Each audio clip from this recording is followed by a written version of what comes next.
Bringing the family back together, bro. Sandro Schmidt!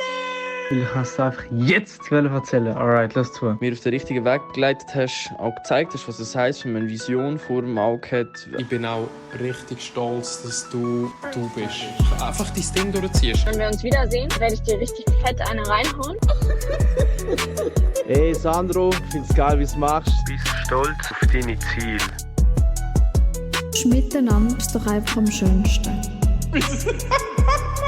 Ich hoffe, dir ist bewusst, wo du mich rausgekommen hast. Ich danke dir, Bro. Ich schwöre dir Gott.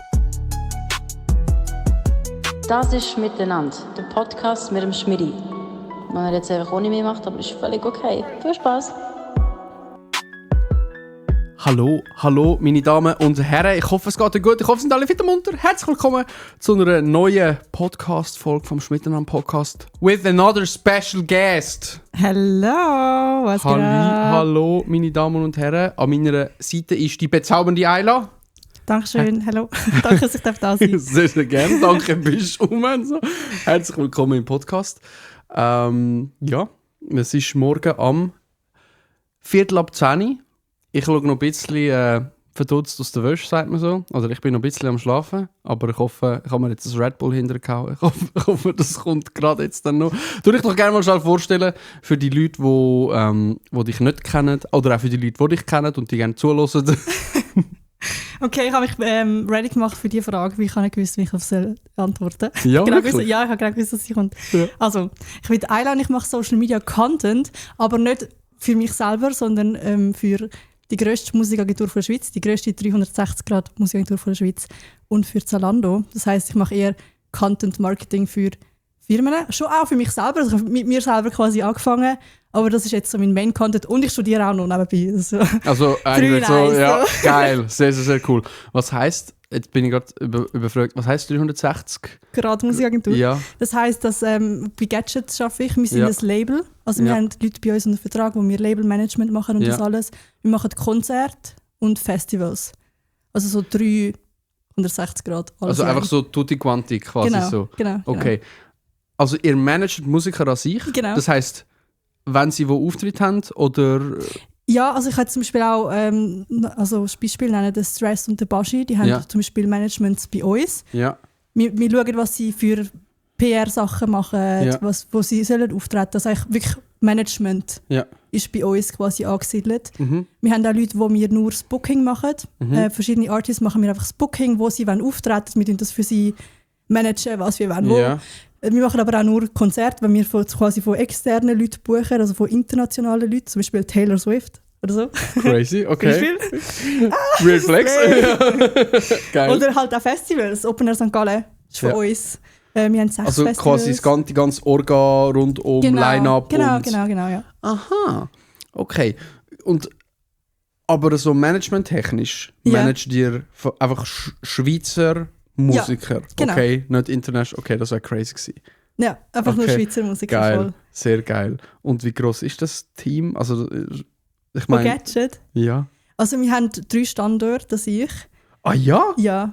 Okay, krass. Shit. Ich weiss wenig über euch. Fällt mir gerade auf. Das ist voll okay. Also wir haben in Zürich einen Standort, wir haben in Bern einen Standort und in St. Gallen einen Standort. Und ich kann dir nicht mal sagen, wie viele Leute, aber es sind richtig viele Leute. Ja. Und was ist deine Aufgabe jetzt so? Ich sehe immer nur deine Stories, du bist an Konzert unterwegs, du interviewst Leute, führst du irgendwie Social Media oder... Ja, also in meinem Arbeitsvertrag steht Real Talk, ich bin Content Creator. Geil. Ich bin Content Creator. Geil. Und ich mache Social Media Content für Gadget, also wir machen Verlosungen, viele Verlosungen für Tickets. Zum Beispiel Lord, wenn es ausverkauft ist, machen wir auch immer wieder noch Verlosungen und so. Für das bin ich zuständig, wie machen wir eine coole Verlosung. Okay. Weiss es manchmal selber auch nicht. So innovativ oder so irgendwie. Voll. Und eigentlich ist es also mein Ding, so eine Love-Brand aufzubauen und dem Konstrukt ein Gesicht zu geben und das nach außen zu tragen. Ja. Und ich liebe meine Aufgabe. Oh mein Gott, ich habe einfach meine Passion komplett gefunden. Krass. Ich liebe es mega fest. Ich habe mir unter... Es klingt so blöd, weil ich auch selber... Also ich will ja auch Content Creator werden, so Fulltime. Aber nicht für eine Firma, sondern für mich. Mhm. Ich kann mir null vorstellen, wie sieht dein Arbeitsalltag aus? Also du kommst ja ins Büro und du tust einfach 24/7 brainstormen. Nein, also... Sondern du tust ja gleich... Also wie muss ich mir das vorstellen? Wenn du am Morgen ins Büro kommst, wenn du überhaupt im Büro bist, Ja. keine Ahnung, wie sieht so ein Arbeitsalltag Also aus? meistens komme ich um 9:30 Uhr ins Büro. Das ist richtig frech. Das ist richtig Das ist frech. für mich ein Arbeitsalltag da, jeden Tag. Das ist crazy. Das ist insane. Also Ja. was ich auch mega liebe an Gadget, dass ich einfach weißt, so mega die Freiheiten habe, Ja. weil es ist ein kreativer Job und sie Ja. geben mir das. Ja. So, sie vertrauen, also geben dir mega, oder mir mega so das Vertrauen, so mach einfach mal. Und ich arbeite mit 2 zusammen, die Social Media Management machen. Ja. Sie teilen sich so ein bisschen den Job, das heisst, wir Ja. sind eigentlich 2 Personen, die das machen Okay. und sie helfen mir auch. Also wir tun manchmal so brainstormen oder wenn ich weiss, dass auf etwas zukommt, so quasi der Adventskalender. Ja. Zum Beispiel, jetzt Ja. ein konkretes Beispiel. Ja. Weiss ich, dass wir eigentlich 4 Verlosungen machen wollen, die wichtig sind. Also an jedem Adventstag quasi. Wir haben uns zuerst überlegt, jeden Tag, aber es ist crazy. Es ist wirklich crazy viel Work da. Ja. Und dann habe ich wie so gewusst, so, hey, ich will etwas mega Spezielles machen und dann fange ich an brainstormen. Ich überlege mir, was ist cool. Ich mache auch Researches auf TikTok, ich bin ehrlich. Ja. Bei denen schaue ich TikToks, was gibt es coole Sachen. Also, du lebst einfach den Traum von ganz vielen Leuten, glaube ich. Richtig cool. Du bist Content Creatorin für ein, kann man sagen, Musikunternehmen eigentlich? Ja, ja. Oder so? Wie cool. Einfach, wie bist du, also wie kommt man zu so etwas? Ja. Ja, das ist eben auch im Fall eine mega Frage, die mir so oft gestellt wird in den DMs. Ja. Und das schießt so an, weil es ist so eine lange Story zum Erzählen. Aber ich erzähle sie... Okay. Nein, okay. Ich erzähle sie mega, mega gerne. Okay, hau Aber raus. es ist eine lange Story. So. Also ich gehe dem Verlust, du hast dich nicht einfach beworben auf einen Job Nein, als nein, Content nein. Creatorin für und so, sondern Nein. okay. Also ich habe eine Lehre gemacht im Spital. Ich bin Fachfrau Gesundheit im Spital. Was? Hä? Das hat ja gar nicht miteinander zu tun. Ja, I know. Okay. Und dann ist Corona gekommen und ich habe wie so gemerkt, so, hey, es ist ein bisschen, ja, von unserer Station läuft auch nicht so viel. Wir sind chirurgische Station gewesen und dann haben wir, die Operationen sind abgesagt worden während Corona. Also Ja. wir haben wie genug zugegeben, aber dann ist unsere Station geschlossen worden und dann ist es schon auch wieder wenig zugegeben und so. Und dann habe ich angefangen mit TikTok. Und es hat dann irgendwie so ein bisschen funktioniert. Ich habe so Leute in dieser Bubble kennengelernt, bla bla bla. Und ich habe aber weitergemacht als VG, logischerweise. Ich habe meine Lehre abgeschlossen, ich habe dann BM angefangen, bla bla bla. Ja. Und dann irgendwann ist ein Kollege von mir auf mich zugekommen und hat so gesagt, so, ja, er hat einen Auftrag bekommen von Gadget, sie müssen dort so ein Festival filmen und er ist krank, ob ich es nicht übernehmen kann. Und ich bin so gewesen, nein. Fuck that shit. Sicher nicht. Fing zu einem Unternehmen nee. filmen. Und nachher er so, bitte, ist mega wichtig, auch für ihn, dass halt einfach, ja. Image und so. Genau. Ja. Und ich so, okay, whatever. Er so, ich gebe dir 50 Schutz. Ich habe die 50 Schutz bis jetzt noch nie gesehen. Shoutout, Janik. Aber okay. nein, ist fein. Und dann bin ich dort angegangen und habe für die den TikTok-Account aufgezogen. Das erste Mal. Das war für das Radar-Festival dort mal von Gadget. Also du hast direkt den TikTok-Account aufgezogen? Ja, das war wie unsere Aufgabe an diesem Tag. So machen einfach mal. Aha, okay. Genau, einfach Ja. für das Radar-Festival einen Tag. Ja. Und dann habe ich halt wie die Leute dort kennengelernt und habe mit ihnen so ein bisschen reden. Weil ich das auch interessant gefunden habe, in die Richtung zu gehen. Nicht immer im Spital zu bleiben. Also ich Ja. will überhaupt nicht schlecht im Spital reden. Wirklich Nein, mega gar wichtige nicht. Um Aufgabe. das geht's gar nicht, Überhaupt ja, gar ja. nicht. Und dann habe ich mit ihnen so ein bisschen reden und einfach so connected. Ich schwöre, Connection ist alles. Alles. Und ja, habe das so mein Zeug gemacht und habe meine Tasche dort vergessen. Bin dann heim. Hast du extra vergessen? Nein, sag ehrlich? ich schwöre nicht, ich schwöre Hast du extra vergessen? Meine Tasche dort vergessen. Dropped wie so Cinderella. Und dann... Das ist so geil. Und dann bin ich weiterarbeiten. Ich habe dann im Lungenfachzentrum gearbeitet danach. Ja. Dann habe ich dort gekündigt, weil es mega schlimm war für mich. Also einfach die Umstände sind recht schlimm gewesen. Und an dem Tag, wo ich gekündigt habe, bin ich dann meine Tasche geholt, weil dann ich endlich quasi Zeit hatte, um die Tasche mal zu holen. Es ist wirklich so vielleicht einen Monat vergangen, seit meine Tasche einfach dort geblieben ist. Und Okay. dann bin ich meine Tasche geholt. Ich habe sie ins Büro genommen. Was hast du in dieser Tasche gehabt? Hey, im Fall nicht wichtig. Also es ist nicht meine Ich kann mir das sagen, Portemonnaie so oder Portemonnaie gewesen. so, ja. Es war wie so ein Geschenk gewesen für mich, dass ich dort gearbeitet habe. Aha, so nicht der. Okay, ja, so check. eine Merch-Tasche Ja. in dem Sinn. Ja, Aber sie hat es mir für mich angeschrieben und ist im Büro gelagert, so, hey, wenn du kommst, so geholt, bei 10 Mal zu mir geschrieben. Ich habe nie Zeit gehabt. Und dann habe ich gewusst, so einen Tag so, hey, das ist nicht mehr das, was ich will machen. Ich habe gekündigt und habe dann einfach, bin dann direkt die Tasche geholt, weil ich an dem Tag eben gesagt Zeit kann. Bin die Tasche geholt und habe sie übernommen und habe ihr so erzählt, was gerade passiert ist. Ja. Sie, die dort Social Media Management gemacht hat. Und habe so erzählt, ja, ich habe gekündigt und bla bla bla. Und ich bin eigentlich auch in die Richtung, wo du bist und finde das so cool, was du machst. Bla, bla, bla. Hat sie mir so die Tasche gegeben und ich bin heim, bin schlafen und am nächsten Tag habe ich auf und sehe so eine Nachricht von ihr. Sie so, hey, willst du nicht bei uns anfangen? Oha, wie crazy. So. Ich habe nicht mal Das ist richtig crazy. gewusst, was Gadget ist, to be honest. Ja. Und ich einfach so, ja, machen wir mal. Hä, wie Und dann bin geil. ich so dort reingerutscht. Ja, Wie cool. und das ist mega. Ich glaube, Ja. ich würde sagen, das ist Schicksal gewesen, weil Ja, 100 Pro. ich liebe so fest, was ich mache. Ich liebe Gadgets, das ist mein Lebengefühl. Ja, Also ich ja, habe es so gern. Wie Und cool. es ist mega, ja, es ist einfach perfekt gelaufen. Wie schön. Schaffst du mit ihr jetzt immer noch zusammen? Ja, Oh, wie geil. Wie Rebecca. geil. Aber sie ist gerade im Mutterschaftsurlaub, ich vermisse sie. Oh, Also ich komme Shoutout zurück. Rebecca, Shoutout alles Gute. wirklich, Love. Geil. Big love. Wie cool. Okay, ja, das ist 100%, das ist kein Zufall gewesen. 100% nicht. Das muss Schicksal Es gewesen ist sein. so verwinkelt, irgendwie. Nur schon ja. imagine, jetzt musst du mal überlegen, imagine du wärst nicht gegangen. Ja. Du hast gesagt, kein Bock. Imagine du hättest die Tasche nicht vergessen. Ja. Hättest du nicht genau an dem Tag gekündigt und spontan entschieden, an dem Tag die Tasche noch so. Ja, und hat sie nicht Rebecca mitgenommen? Und hätte sie nicht die Rebecca mitgenommen. Das ist geil. Das ist Ja. crazy. Richtig coole Rebecca Story. ist mein Aber. Engel. Ja. Und es ist wirklich so, also, mich fragen auch oft Leute, hey, wie komme ich in die Musikbranche? Real Talk, ich weiß es nicht. Ich weiß es nicht. Also wenn ihr einen Ratschlag braucht von der Ayla, dann vergesst einfach euer Zeug irgendwo. Aber nein, du hast etwas gesagt, was ich mega wichtig finde und wo ich glaube, ganz viele Türen aufgehen, das sind Connections. Mega. Ich glaube einfach, und jetzt nicht einmal nur so connecten, sondern einfach getrauen, mit Leuten zu reden. Ich glaube, das kann mega viel schon bewirken und mega viel beeinflussen. Nur schon, weißt du, jetzt an dem Tag, wo du da bist, dich mit den Leuten austauschen, weil du gemerkt hast, okay, das interessiert mich eigentlich so ein bisschen offen sein. Ich glaube, das macht schon mega viel aus, aber crazy. Ganz Mega, geile mega. Story. Und es ist schon auch so, dass ich auch Leute aus meinem Umfeld schon auch in die Richtung reingezogen habe, weil ich so gewusst habe, hey, ich brauche dann und dann jemanden, der filmt. Und so, Klar, ja. ich glaube, es passiert wirklich durch Connections. So. Außer du studierst etwas in diesem Musikbereich, aber bei Gadget haben alle einen Bachelor, außer ich bis jetzt. Also ich bin auf dem Weg dazu, aber Okay. komm. Wie läuft es dort? Also Bist du du machst... Ja, genau. Jetzt sag nochmal schnell. Also, du machst Gadget, du machst... Zalando. Warte, kompletter Curveball. Zalando Content Creatorin? Ja. Oder... Ja. Also, Ja, voll. du machst Outfits für Zalando, Zalando, oder wie ist das ja. dort? Gell? Voll. Oder so? Okay. Und wie läuft das? Also, kommst du dann, wenn Leute quasi... Ich habe das auch schon gesehen. Da gibt es so Models auf Zalando. Ja. Gell? Da kommst du quasi... Kommst du eine Provi über, wenn Leute die Outfits zusammengestellt irgendwie shoppen? Oder wie läuft das dort dann? Also es ist so, dass ich, das ist im Fall auch eine crazy Story gewesen. Random habe ich eine Mail bekommen von so einem von Frankreich, also ein Franzose aus Berlin, der Englisch redet und so geschrieben hat, so, Warte, yo- stopp, warte.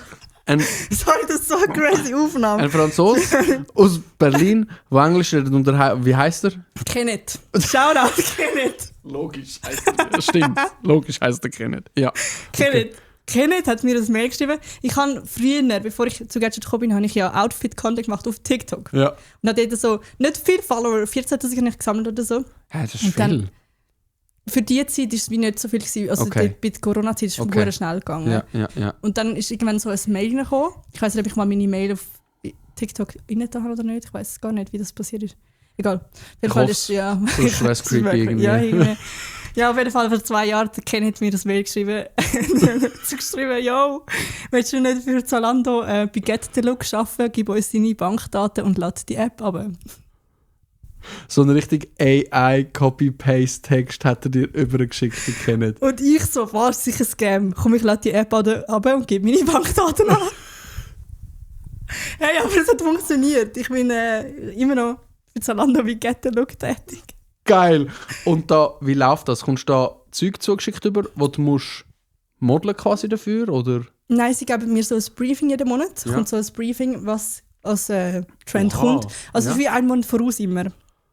Und sie sagen dir, was kommt als Aber das Trend. das ist noch krass. Also sie sind eigentlich Trendsetter. Ja. Oha. Okay, und dann schicken sie das quasi allen ihren Get-the-Look-Models Ja, raus ja. und die... Und die machen das dann. Wow. Okay. Aber Und- das ist noch crazy. Ja, und also du kannst dann wie selber aussuchen. Also du kannst selber Aha. sagen, hey, gehe ich nach dem Lookbook, was sie Ja. mir geschickt haben, oder nicht. Okay. Und dann machst du selber deine Outfits pro Monat und du kannst aussuchen, wie viele Outfits du willst machen. Also du hast so einen Halbjahresbetrag und kannst auswählen, wie viel. Mhm. Und je nachdem, wenn du mehr machst, bekommst du mehr Geld. Oha. Wie cool. Ja, und jetzt haben sie eben neu auch gemacht, dass ich auch Videos machen kann, also Review-Videos. Ja. Oha! Und für jedes Okay. Video, ich weiß gar nicht, ob ich das sagen darf. Nein, Sagst du dann sagst off-stream. Offstream. So. Aber cool, mega krass. Das ist echt auch geil. Das ist aber auch wieder... Ja, ich habe das nur so gesehen, weißt du, immer Ja, wieder. ja. Und ich denke mir immer so, wenn Leute so Zalando-Werbung machen, ich denke mir immer so, es würde mich eigentlich wundern, wie das funktioniert genau dort. Aber in Ja. dem Fall, okay, Aber ich get glaube, the es look. gibt... Ja, get the look. Jetzt in der Bio get the look von Haus Eila Shoutouts. Okay, geil. Aber die Frage, die ich eigentlich auch stellen wollte. Studium, hast du gesagt. Ja, also du studierst, wir haben es vorher kurz besprochen, aber es ist Marketing oder Marketing und Communications und, oder wie heisst es? Also, ich studiere, offiziell heisst der Studiengang Kommunikation und Medien an der ZHW. Und Medien. Okay. Kommunikation und Medien, ja. Mhm. Aber du kannst wie einen Schwerpunkt wählen. Der Schwerpunkt Genau. ist Marketing. Mein Schwerpunkt ist Content Marketing. Okay, check.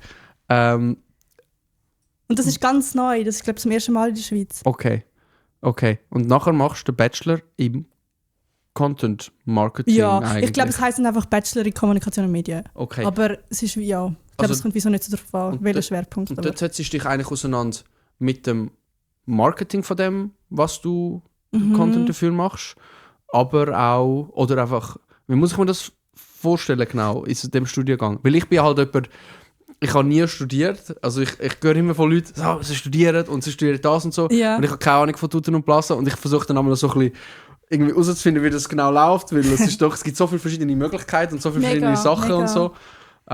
Was machst du genau dort? Also in meinem Schwerpunktfach haben wir jetzt gelernt Content Marketing. Also du hast verschiedene Phasen von Leuten, die deine Kunden sind, in dem Sinn. Ja. Und es gibt Leute, die schon dein Produkt gekauft haben, es gibt Leute, die schon deinen Stream schauen. Ja. Die sind im Care-Funnel. Okay. Das heisst, du musst auf sie schauen, dass sie noch da bleiben. Ja, oder? weil sie sind schon ein Teil Genau, quasi. sie sind schon ein Teil von dir. Und dort kommt auch Content Marketing ins Spiel, das schon vorher. Und wir machen nicht Werbung, klassische Werbung, weil das haben die Leute schon genug gesehen. Sondern wir machen so Werbung, die cool ist. Das ist genau das, was ein Boomer würde sagen. Wir machen nicht einfach Werbung, sondern Werbung, die cool ist. Also nicht offensichtliche Werbung, sondern du machst wie eine Werbung, die dir Mehrwert bringt. Ja. Zum Beispiel, du verkaufst einen Kühlschrank. Den Kühlschrank hier unten. Und dann machst du jetzt ein Tutorial, wie du den Kühlschrank zusammensetzen. Das ist nicht Werbung, aber schon auch Werbung. Check ihr? Ja. Das ist Content Marketing. Das ist genau das, was all die Content Creator heute eigentlich auch machen, wenn sie zum Beispiel eine Kooperation oder irgendetwas haben. Genau, oder so. genau. Das ist Content Marketing. Eigentlich exakt das. Das heisst, eigentlich könnte ich dann in Zukunft auf dich zukommen Ja, und du könntest mir so Scripts schreiben eigentlich zum Beispiel. Ja. Crazy, okay, das ist geil. Und ich glaube, das wird auch etwas, was hure gesucht ist in Zukunft. Hey, ich hoffe es. Also gut, du bleibst ja eben Gadget, so wie Ja, es aussieht, so oder so. Es stehen schon Pläne, dich aufzuschaffen und irgendwann CEO von Gadget sein eigentlich. Nein, nur Spaß. Okay. Nein, das nicht. Aber ich glaube, irgendwann, also mein grösstes Ziel, also ich liebe Gadget, mein grösstes Ziel irgendwann ist so schon ins Fernsehen. Ich finde das mega spannend. Ich wäre gerne Moderatorin. Ja. Okay. Ja. Ich würde dich in dem gesehen Fall, glaube ich. Ja. Ich würde gerne so etwas moderieren, so eine Quizshow oder so. Oha, Quiz mit Ayla. Du tust ja einmal so also Stars Musiker interviewen, gell? Okay. Dort gehst du im Fall einmal so ein bisschen auf. So ein mega, ja. Ja, voll. Ich liebe so Interviews. Und das finde ich auch mega schön, dass sie mir die Möglichkeit geben und das Vertrauen. Weil das ist überhaupt nicht selbstverständlich. Ja. Ich bin irgendwann mal gekommen und gesagt, so, ich will Interviews machen. Und sie so, ja, mach mal. Und ich seitdem mache ich einfach Interviews. So krank! Okay. Und bist du mit diesen Leuten nachher so Buddies nach dem Interview? Oder wie läuft das eigentlich? Weil, keine Ahnung, jetzt angenommen, du machst ja Interviews nicht nur mit den Schweizer, sondern auch, ich denke jetzt mal, für die internationalen Leute, für die Konzerte machen, Events machen oder so irgendwie. Wie läuft das? Bist du nachher so irgendwie... Buddies mit denen? Ja, ich weiß auch nicht, die geben... Also, in der Schweiz, glaube ich, ist es etwas anderes, weil die Leute geben vielleicht noch nicht so viele Interviews, oder? Bei internationalen Stars, die müssen irgendwie Alpot irgendwo Interviews geben oder so. Oder, keine Ahnung, wie läuft das? Take me through. Ja, also ich kann zum Beispiel jetzt sagen, das Jahr habe ich krasse Interviews gemacht, muss ich sagen. Ja. So mit dem Mark Amber, das ist der den Okay. Sommerhit geschrieben hat, Ja. mit Cold, Ice, Tea and Warm Weather, der Typ. Ja. Und Callum Scott und so. Und Oha, das ist dort schon, also es ist einfach krass für mich so. Und Ja. dann komme ich so dort an. Aber in dem Moment, wo ich so ein Interview gebe, ist es nicht etwas Spezielles. Es ist so muss voll ich einfach sagen. professional. Ja, es Ja. ist wie ein normaler Mensch, der Ja. steht. Und ich muss ehrlich sagen, ich vergesse auch, dass das Ja. ein Star ist. Ja. Und wir reden so wie du und ich eigentlich Ja. so ein bisschen miteinander.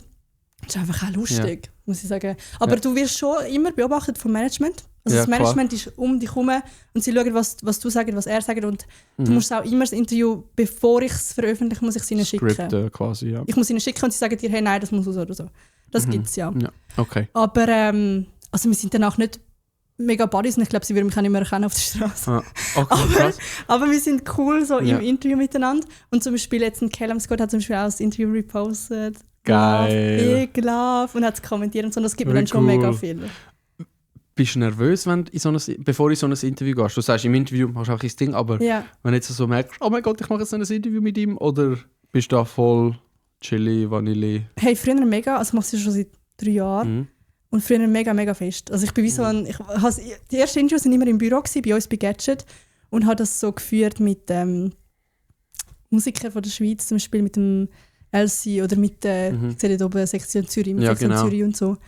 Und dort bin ich schon wie ein Tiger einmal so rumgelaufen, gell, im Büro. Und alle so gewusst, teilen sie das Interview. Ich bin so hier und her und hier und her. Scheiße, was sag ich? Ja, was sag ich? Ich so alle Fragen auswendig gelernt. Aber das ist anders, muss ich sagen, beim Spicy Jenga. Also wir haben ich habe so ein Interviewformat gemacht, wo so ein Jenga-Turm ist und unten hat so spicy Fragen. Oha, wie geil. Das liebe ich mega fest. So Ich habe es geil. patentiert, es gibt mir Spicy Jenga. Und ich glaube, bei den Leuten kommt es wahrscheinlich auch gut an, weil es Ja, etwas ja, ist, was ja, sie so ja. nicht kennen, oder? Voll. Oder was sie noch nie gemacht haben. Voll. Und Geil. es sind schon so spicy Fragen. Okay, also der Julix hat gesagt, das sei nicht so spicy.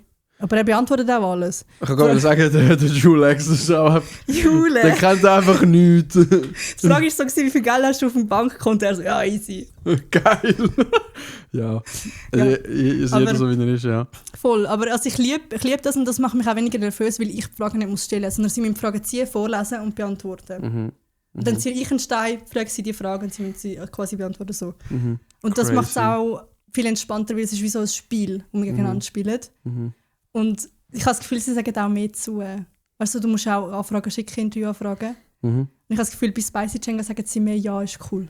Als so ein Ja. normales Interview. Ja, ich checke. Und ich glaube, du stichst auch mehr aus und du bleibst auch mehr bei den Leuten. Und du kannst vielleicht so ein bisschen kürzeln, dass das extra rauskommt in einem Interview, Ja, und ja, in einem ja. anderen Interview eigentlich nicht gehabt hast, also so in dem Stil, Ja. oder? Oder auch das Interview mit dem Mark Amber. Ich habe das Gefühl, er hat mega mit mir geflirtet. Ja? Ich habe so das Gefühl. Boah, jetzt würde ich gerne Sagen wir Live-Reaction machen eigentlich. Okay. Das muss ich nachher mal anschauen, das nimmt mich Wunder. Und dann haben einfach so Leute kommen, es ist so lustig, Leute so drunter kommentiert, oh mein Gott, is it that girl? Quasi ist es Cis Girl Ja, sozusagen. ja.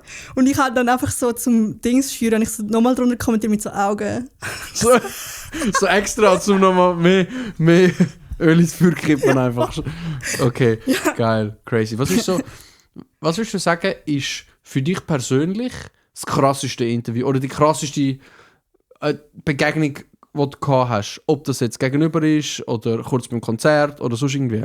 Muss jetzt nicht sein, weil es die Person am berühmtesten war, sondern einfach für dich persönlich, emotional oder so irgendwie etwas. Meine krasseste Begegnung. Boah, vielleicht ist es sogar im Fall mit dem Stress gewesen, weil der Stress ist mein erstes Interview ever gewesen. Oh, Und das halt direkt mit dem Stress. ja. Und das haben alle so gesagt, so, alle haben so gesagt, so, Ayla, weißt du, wenn du das mit dem Stress geschafft hast, schaffst du alles. Und dann war ich so mega nervös. Das war mein allererstes Interview gewesen mit einem Artist. Ja.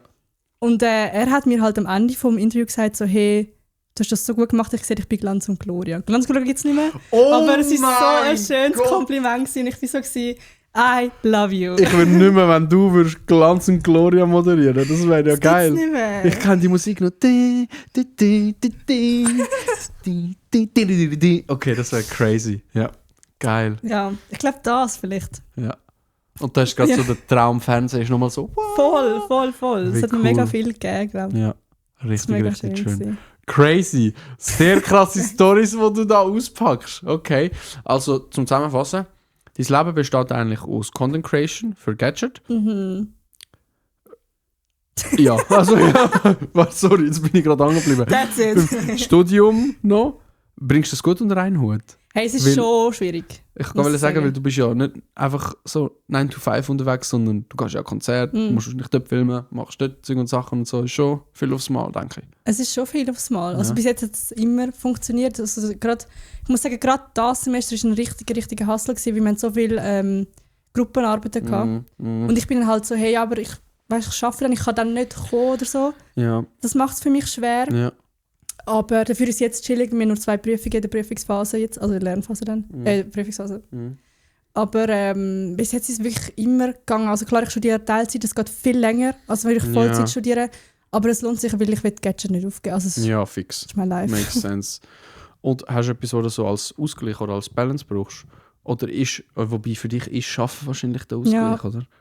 Ich kann mega gerne arbeiten. Also ich freue mich, wenn ich ins Büro gehen kann. Weißt, so, das ist eigentlich so das Richtige, finde ich. Oder? Ja, also ich glaube, du tust so viel Zeit in deinem Leben arbeiten. Ja. Und stell dir vor, dir gefällt das nicht. Das ist krass. Das ist wirklich krass. Das ist sehr krass. Aber glaub mir, weißt du, wie viele Leute draussen geht es genau so? Die nicht gerne arbeiten. Also die nicht gerne ihren Job machen. Aber dann suche doch etwas, das euch gefällt. So. Ja. Weil ich glaube, es ist mega wichtig. Was würdest du jemandem raten? Ich weiss, bei dir war es jetzt ein bisschen speziell gewesen, die Situation, wie du in das Ganze hineingerutscht bist. Aber jetzt gerade so, du bist in einem Job gewesen, wo eben Respekt raus, aber wo du gemerkt hast, es ist nicht mehr das oder der Spark ist gone oder nie da gewesen oder so. Und du bist jetzt fortunately gerade so in das hineingerutscht. Aber wenn du jetzt müsstest sagen, also wenn du vielleicht zurückdenkst an die Ayla, die jetzt gerade den Job gekündigt hat oder so irgendwie. Oder bevor sie ihn gekündigt hat, vielleicht sogar noch besser. Was würdest du einer Person raten in so einer Situation, wenn es darum geht, auf dem Weg zu sein, wirklich etwas zu finden, wo ein wie soll ich sagen, wo ein mein Gott, das eine Wort kommt mir nicht, wo einem seine Leidenschaft ist. Oh, okay. Zum Beispiel. Ich glaube, man muss herausfinden, was interessiert dich. Ich meine, ich habe auch mega viele verschiedene Interessen. Ich schaue zum Beispiel World of Warcraft, what the fuck. Also weißt du, so... Nein! Ja! Schau Sauerkraut im Ende. Ja! Let's go! Da können wir nicht drüber reden, das checkt niemand. Das checkt niemand, aber weißt du, so Nische-Stuff so. Aber... Ich glaub's nicht! Okay, ja, sorry, ja. Also, aber ich glaube, du musst so deine Leidenschaft finden, wo du das Gefühl hast, hey, das kann ich vielleicht auch zum Beruf machen. Ich weiss, es ist nicht immer so einfach, vielleicht gibt es das auch nicht. Aber ich glaube, man muss auch ganz fest an sich selber glauben. Weil ich weiss noch, wo ich im Spital war und wieso, du bist in dieser Bubble und alle, die mit mir die VG-Lehre gemacht haben, machen HF. Das ist ein Fakt. Du bleibst nicht VG, sorry, das ist jetzt nicht eine Verallgemeinerung, sondern das ist meine Erfahrung. Du bleibst nicht VG, sondern du machst nachher die HF, das Diplom, bist du Fachfraugesundheit. Und ich habe gewusst, klar, das ist so der General Weg, das machen alle in meinem Umfeld, aber ich will das nicht. Und man muss sich einfach getrauen, auf das Gefühl zu hören und etwas anderes zu machen, weil es kommt gut. Es kommt immer gut. Es kommt fucking gut. Ich habe auch nicht gewusst, was ich danach mache. Ich habe einfach gekündigt und bin ins Blaue rausgelaufen. Und ich habe einfach wie vertraut darauf, dass etwas kommt. Und ich habe es, glaube ich, irgendwie low-key ein bisschen manifestiert, keine Ahnung. Und dann ist plötzlich meine Tasche verloren gegangen und ich bin bei Gadget gelandet. Ich weiss nicht. Rede. Rede. Lauter, damit die Leute jetzt hinten auch hören. Geil. Aber es kommt gut. Es kommt gut. Richtig, richtig cool gesagt. Man muss das Risiko eingehen. Das finde ich auch. Das finde ich no risk, no fun, sagt man ja immer. Aber es hat wirklich etwas dran. Wenn du immer nur den safe Weg gehst, ich glaube, wirst du viel weniger erleben, als wenn du Zeug riskieren tust. Und ich glaube, auch wenn du dort mal auf die Schnauze gehst, formt dich das noch krasser für auf dem Weg nach vorne. Dann so, weißt du, was ich meine? Und darum, also finde ich sehr schön, was du da gesagt hast. Finde ich richtig cool. Wir labern schon eine halbe Stunde. Du hast die Spongebob noch nicht aufgemacht. Wenn wir Spongebob jetzt aufmachen. Also, Chat, Guys. Chat. Ich muss jetzt mal sagen, du schaust World of Warcraft. Ja. Wie geil einfach. Ich finde es voll spannend. Auch? Ich habe es einfach noch nie gespielt. Ich habe noch nie. Aber das Ding ist eben auch, dass ich ich schaue mega gerne Gaming. Ja. Aber ich game nicht. Weißt du, vielleicht muss ich mal anfangen damit. Ja, fix. Ich so auf deinem, du hast so einen clunky Laptop, wo du drauf spielst, oder? Ja. Aber Geil. vielleicht muss ich mir mal irgendwann so einen PC holen. Ich habe am Sandro auch gesagt, ich finde Du Streaming sollst- eigentlich mega geil. Du hast doch mir gesagt, spiel mir mal... Nein, nicht Minecraft. Was haben Spiel wir? mal- Content War oder so? Nein, Content Warning, nein. Content Warning, ja. Doch, das Content Warning. ja, das wäre so cool gewesen. Ich mache den besten Content. Das wäre wirklich geil. Herzlich willkommen. Aber es war doch nochmal irgendetwas, gewesen, wo wir... Ich weiß es nicht mehr. Lethal Aber Company? Nein. ja, doch, Lethal Company oder so ja. irgendwie. Peak wäre ich auch dabei. Peak auf dem Peak Berg wäre steigen. richtig lustig. Ja, eben, ich liebe auch so Gaming. Das Ding ist so, eben, mir bleibt nicht so Ja. viel Zeit, muss ich sagen. weißt du, Ja, ja, so logisch, Freizeit. logisch. Aber ich würde schon auch mega gerne Content für mich machen. Ja, ja. Also so Game. Ich habe schon mal Gadgets vorgeschlagen, wir nicht einen Twitch-Account machen. Aber Sie das, haben weißt du, nice was crazy gesagt. abgeht auf Twitch aktuell? Was? So Livestreams, wo Leute live Musik machen im Fall. Ja, Weil ich mega kann dir das viele sagen. und einfach dann so Musik im Hintergrund ablaufen, weißt du, irgendwie sind am Arbeiten oder am Zeug machen Ja. und haben einfach so einen Musik-Livestream offen von einem DJ Oh, oder echt? Musiker und so. Es ist wie Radio hören, aber du schaust halt einem live Von auf Twitch zu. Ja. Das ist noch krass. Ja, ich habe eben so vorgeschlagen, ich fände es mega cool, wenn man so könnte, zum Beispiel, wenn ich so den Baschi lade und ich und der Baschi spielen so Dönerbuden-Simulator oder so, fände ich so geil. Ja, okay. ja. Ja. Aber mein Vorschlag ist nicht angenommen worden. Hey, vielleicht musst du einfach dranbleiben. Ich muss einfach noch Du hast mal- gesagt, never give up, du musst einfach noch ein bisschen mehr riskieren. Und dann sehen wir vielleicht bald Dönerbuden-Simulator. Mit Baschi oder mit Hecht so, weißt du, mit Hecht Minecraft, Ja. weißt du, geil. Das wäre, weißt du, Ich lustig. schwöre, wär So so Folgen geil. ne, wären hure crazy. Oder? Nachher machst du so Snippets, tust du auf YouTube aufladen oder Ja. so irgendwie Best of Hecht spielt Minecraft. Das ist so geil. Das wäre wirklich geil. Und ich glaube, wenn Gadget das nicht annimmt, vielleicht mache ich es selber. Also weißt du, so, Ja, fix. wäre vielleicht auch cool. Ja. So, ja. Wichtig ist einfach, was ich gemerkt habe, du musst mega schauen, dass du nicht in ein Burnout reinlaufst, wenn du zu viel machst. Ja, aber es ist schon auch cool, weißt du, was ich meine? Ja, also das Burnout ist weniger cool, Ja, das aber, bin ich nicht. aber klar, wenn es dich erfüllt und so, dann go for it, oder? Vor Ja. allem, wenn ich bin halt auch so jemand, ich kann mega viel gleichzeitig machen, weil das, was ich mache, das ist, also das da ist für mich nicht Social Battery wird lower, Ja. sondern sie wird eher aufgeladen. Ja, ja, So weißt du, was ja, ich meine? mega. Darum kann ich mega viel so machen und darum sage ich auch Leute, die eben zum Beispiel in einem Job arbeiten, wo sie hassen oder nicht wollen, dass du heimkommst und einfach Anschiss hast, aber eben genau dort musst du eben eigentlich, das ist so genau der Punkt, wo du musst etwas machen. Darum, hey, wenn du Bock hast, go for it. Ja. Und dann modelst du noch für Zalando währenddessen, kurze Zalando-Werbung, weißt du, so on Stream, so Also, stimmt, ein wäre Haul. Das wär schon Win-Win. Ja. Stimmt, heute muss ich noch meine Zalando-Sachen. Was ist der 30. gell? Wir können eigentlich wirklich mal eine Runde Peak spielen im Fall. Das wäre Das wäre so cool, aber ich habe eben keinen PC. Ja, Ich glaube, ich muss mir einen PC kaufen. Und ich finde eben Streamen schon, glaube ich, auch geil. ja. Mensch, ich könnte so durchschnurren. Vielleicht schon. Du schnurst jetzt auch. Ja, du das machst stimmt. Interviews mit fucking... Locker kannst du durchschnurren. Okay, ja. Kennst du den Kilo? Ja, Ich habe mit ihm Peak gespielt. das ist lustig. Hey, Fiebertraum. Richtiger Fiebertraum. Darum, es ist schon ein geiles Spiel, das wäre schon lustig. Ja, Ich genau. sehe mich eben auch in dem Minecraft-Projekt.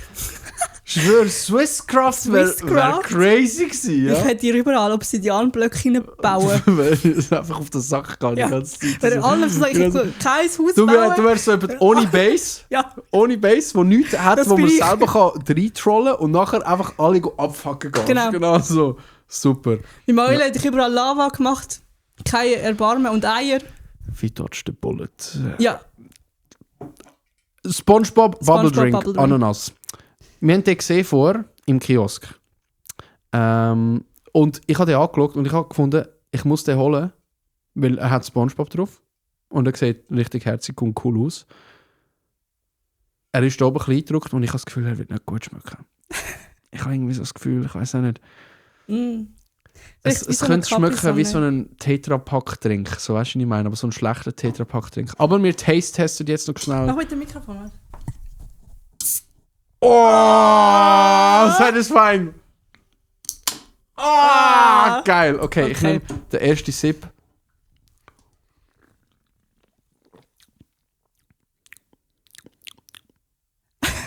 Probier. Ich sage extra nichts. Das Gesicht sagt Ich schon sage alles. extra nichts. Ich sage extra nichts. Das Gesicht ist so... Nein, ich sage nichts. Probier.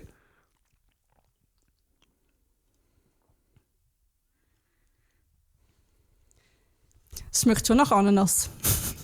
Es ist okay, es ist okay. Es ist besser, als ich gedacht hätte. Ich finde es voll geil. Ja, geil. Weißt du warum? Ich habe keine Kohlensäure erwartet. Ah, ich habe es erwartet, wegen Ich dem habe keine Bubbly-Ding. Kohlensäure. Oh mein Gott, macht Sinn, ja. Ich habe keine Kohlensäure erwartet. Ich habe einfach gedacht, das ist so Capri-Sonne-mässig, Ja. aber mehr Ananas. Und dann habe ich gedacht, das ist vielleicht ein bisschen wack. Also es ist okay. Wie Ist voll viel easy. ist? Willst du noch einen Schluck? Wie viel ist von 1 bis 10? Boah. Ich hätte jetzt fast einen dummen Spruch gemacht, aber ich mache es nicht. 6, 7. Sorry, das muss rausschneiden. Genau das wollte ich machen. Das geht mir ja so auf den Sack, der Trend. Ja, ich check. Also jetzt sag mal, du als studierte ja, Communications and Media Marketing, Social Media Marketing Professional. Der 6-7 Trend. Nein. Absolut schlimm, oder? Ja. Oder bin das nur ich? Nein, also es ist sowieso auch schon wieder vorbei, muss man sagen. Gut, dann lassen wir es begraben. Nice. Gut, wir haben jetzt 36 Minuten geschnurrt. Jetzt kommen wir zum zweiten Teil vom Podcast, von meinem Format. Vielleicht hast du schon mal gehört, in anderen Podcasts ist es so. Ich habe, da ich ja Mindset-Content Creator bin und Motivational und solche Sachen und so tiefe Fragen und so, ich habe da so Karteikärtchen, da sind tiefgründige Fragen drauf. Ja. Und wir würden jetzt die einfach abwechslungsweise ziehen und beantworten. Ah, ist das wie so mein Spicy Jenga-Turm? Das ist wie dein Spicy Jenga-Turm. Crazy. Okay. Nur nicht so, wie viel verdienst, sondern wirklich so auf Deepness. So. Okay. Oder, vielleicht kann ich etwas mitnehmen. Und ich habe gesagt, ich tue schnell mischen. Dann kannst du nämlich die erste Karte ziehen.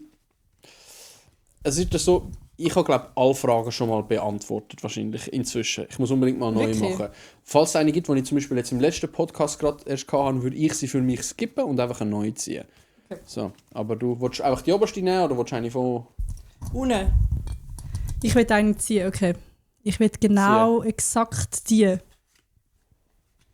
Gibt es Gefühle, wo du... gibt es ein Gefühl, wo du vermisst? Ich liebe die Frage. Echt? Ein Gefühl, das ich vermisse? Ja. Nein. Ich glaube, es gibt kein Gefühl, das ich aktuell vermisse. Es gibt ein Gefühl, das ich extrem fest wertschätze. Zum Beispiel, es gibt... ich habe vor 2 Jahren oder so eine Blinddarm-OP gehabt. Ja. Und ich weiss noch, als ich aufgewacht bin von dieser OP und ich weiss, was ich geträumt habe. So. Ja. Ich habe geträumt, ich liege in meinem Bett mit meiner Katze Mia. Sie ist 20 Jahre alt. Und sie schnurrt neben mir. Und ich glaube, das ist das Größte, so, ich fühle mich wohlgefühlt, was es überhaupt gibt. Und ich schätze es gerade so fest wert, weil ich weiss, dass ich bald ausziehe. Ja. Ist das etwas, wo ich so mega krass wahrscheinlich wird vermissen und ich weiss es. Und darum ist das etwas, was ich mega fest wertschätze gerade im Moment. Ich glaube, das ist, was ich wird vermissen. Aber aktuell würde ich nicht sagen, dass ich das Gefühl vermisse, weil ich fühle mich erfüllt. Oha, es ist so mega schön. Gut, wenn man bei Gadget Job... Nein, ich wollte nur Spaß. Richtig cool. Okay, Hammer. Ich hätte eins.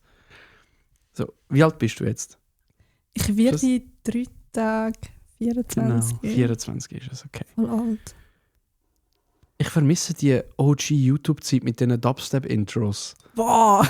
Wirklich ich bin kein Winzer, ich bin Gamer. Ja, wirklich genau so. Und so Ape-Crime-Zeug und all das. Also, keine Ahnung, ich bin so in dieser Zeit gross geworden und ich hätte Bock, wieder Videos in diesem Stil im heutigen Zeitalter zu sehen. So, weißt du, was ich meine? Einfach so, muss nicht viel sein, einfach so 1, 2, so mal so ein bisschen auf Nostalgie angelehnt. Fände ich hure geil. Mehr so behind the scenes, nicht so High-Quality-Zeug zum Teil. Einfach Leute, die Bock haben, die Kamera aufzunehmen und auszuprobieren. Das finde ich geil. Aber du kannst es ja wieder machen. Ich mache es auch. Ich tue mein Editing mache ich extra so ein bisschen in die Richtung auf YouTube. Geil. Das ist geil. Darum, ja, genau. Das ist so das, was ich sagen würde. Wirst du für... Ja, okay. Ja. Verstehe ich. Ich würde die nächste Karte ziehen. Was funktioniert aktuell in deinem Leben und was nicht? Die Frage habe ich, glaube ich, letztes Mal gerade schon beantwortet. Und darum würde ich jetzt einfach eine andere nehmen. Willst du sie beantworten? Ich habe sie wirklich erst gerade beantwortet. Was nicht funktioniert? Was funktioniert und was nicht? In meinem Leben? Bei mir zum Beispiel war es, was nicht so funktioniert aktuell ist Struktur. Ich habe zu wenig Struktur. Ich mache mega viele Sachen gleichzeitig und zum Teil ein bisschen unorganisiert. Und ich bin gerne impulsiv, aber es ist ein bisschen zu all over the place. Weißt du, was ich meine? Oder? Jetzt zum Beispiel auch, sei das Schlafrhythmus oder sonst irgendwie wieder etwas. Und was dafür aber mega gut läuft, ist, ich bin voll in einem Space of also ich habe riesen einen riesen Drive für das, was ich mache und mega Leidenschaft. Und ich merke richtig, dass ich so voll an dem, was ich mache, da mit dem Ganzen, dass ich richtig, das Herz so richtig aufgeht drin. Das ist etwas, was mega gut läuft, zum Beispiel aktuell. Voll schön. Danke. Zum Schall dir so ein bisschen Beispiel. Ja, ich glaube, wenn ich mich anschließe, ist mein Schlafrhythmus. Das ist crazy. Das ist wirklich, es ist ganz schlimm. Also ich glaube, ich gehe so um 2 meistens schlafen, um 1 oder 2. Und stehe halt so... Also wenn ich kann ausschlafen und ins Büro gehen oder so, schlafe ich bis um 10, 11. Ja, das kommt etwa hier 8 Stunden Schlaf. Ja. Ich glaube, das ist etwas, also früh ins Bett gehen, finde ich sehr schwierig. Aber ich bin auch eher ein Nachtmensch. Was wiederum wieder okayer macht. Weißt du, was ich das Gefühl habe, ich gemerkt? Was? Ich habe für mich entdeckt, dass mein persönlicher Rhythmus nicht das ist jetzt vielleicht ein bisschen abgefuckt für ein paar, aber das entspricht nicht einem normalen 24-Stunden-Tagesrhythmus. Weil ich bin nicht 16 Stunden wach, 8 Stunden schlafen, sondern ich bin 20 Stunden wach, 8 Stunden schlafen. Weißt du, was ich meine? Ja. Also ich muss nicht so früh schlafen wie andere, habe ich das Gefühl, und kann trotzdem noch fit sein. Und das verschiebt mir alles. Jetzt in der Zeit, wo ich krank geschrieben war, hat das angefangen mit, ich bin plötzlich um 11:30 ins Bett, 12, 12:30, 1. Und es ist immer weiter rausgeschoben. Richtig schlimm. Und ich habe mir so angefangen, die Nacht durchmachen. Nein! Um können kompensieren, dass ich müde bin am nächsten Tag am Abend, dass ich dann wieder pennen kann, dass ich am Morgen... Das ist crazy. Darum zum Teil mache ich einfach All-Nighters durch, 2 Tage. Du spinnst? Nein, wirklich jetzt. Wow. Weißt du, wie viel ich die Nacht geschlafen habe? Wie viel? Stunde und 15 Minuten. Nein. Ich habe einfach, weil ich habe wieder so eine Phase gehabt, ich habe gestern bis um 1 am Nachmittag gepennt, bin dann wach gewesen und bin jetzt wach gewesen, habe gefunden, am 2 habe ich gemerkt, shit, ich muss eigentlich noch pennen. Habe dann gefunden, ja, aber jetzt go pennen, bis du da bist, habe ich auch nicht irgendwie so genug angenehmen Schlaf. Ich mache einfach durch, mache einen Powernap-mässig vorher, bin jetzt wieder wach und jetzt, am Abend bin ich dafür wieder normal müde und kann wieder normal ins Bett und morgen wieder früh aufstehen. Das ist crazy. Komplett, also wirklich, ich weiss nicht, ob sich Leute mit dem identifizieren können, aber das ist einer meiner grössten Struggles aktuell. Und ich muss den Rhythmus irgendwie wieder herbekommen, weil es geht sonst nicht. Was ich auch crazy finde, ist, dass du bei Tageslicht schlafst. Wie kannst du? Du schlafst da in diesem Raum und es ist einfach Licht. Weißt du, wie das geht? Nein. Alle Männer können das. Oder nein, nicht alle, aber wenn du im Militär bist, dann kannst du das. Im Militär lernst du zu jeder Zeit, an jedem Ort, in jeder Position können zu pennen. Du pennst im Schweini, pennst du so aneinander, du pennst in einem Lager, pennst du so auf dem Boden. Oh mein Gott. Weil du bist einfach konstant, weißt du, so am Zeug machen, ja. Dass du überall versuchst, Schlaf rauszuholen, dass du... Vielleicht muss ich das auch mal machen. Das Militär? Schlaf lernen. Schlaf lernen. Ja, ich liebe eigentlich Schlaf. Also wenn ich schlafe, bin ich wirklich wie ein Stein. Dann bin ich weg. Aber das ist geil. Aber ich glaube bei mir auch, zwar ich höre manchmal meine Katze und sie miaut immer am Morgen. Aber sonst schlafe ich eigentlich auch mehr gut, einfach spät. Aber das, was du hast, ist crazy. Ja, ich weiss auch nicht, irgendwie, das hat sich so etabliert jetzt. Ich muss das jetzt... Ich habe noch eine Woche, um das wieder auszubessern. Und mir bessert das aus und dann bin ich nächste Woche wieder... Was schaffst du eigentlich? Kundenberater. Okay. Ich bin Kundenberater.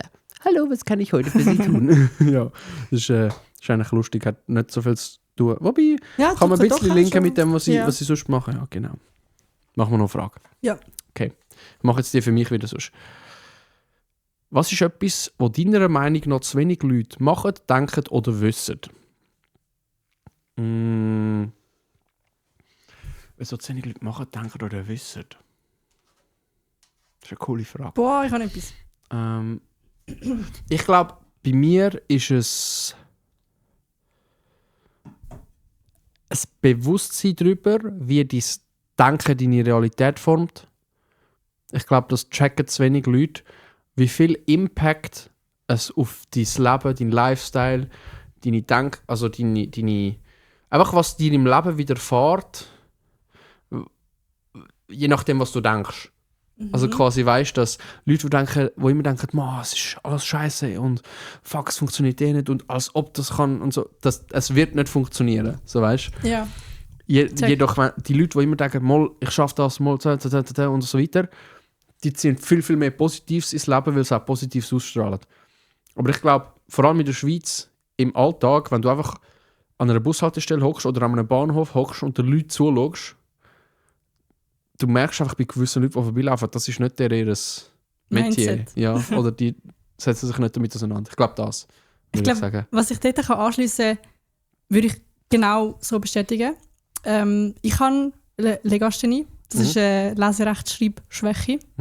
Und Chat, ich studiere jetzt quasi Deutsch. Also es ist wirklich... also ich studiere Kommunikation, ein grosser Teil davon ist Deutsch. So. Und ich glaube wirklich, dass du das kannst ausgleichen und also ich glaube, du kannst alles, wenn du es wirklich willst. So. Ja. Also ich hätte selber auch nicht gedacht, aber ich habe gedacht, ich mache einfach die Aufnahmeprüfung, obwohl ich weiss, dass ich das Problem habe. So. Und ich tue auch meine Untertitel immer korrigieren lassen mit KI und so. Das geht ja heute zum Glück mega leicht. Ich habe gedacht, wenn ich die Aufnahmeprüfung nicht bestehe, dann ist es auch einfach nichts für mich. Aber ich habe sie bestanden.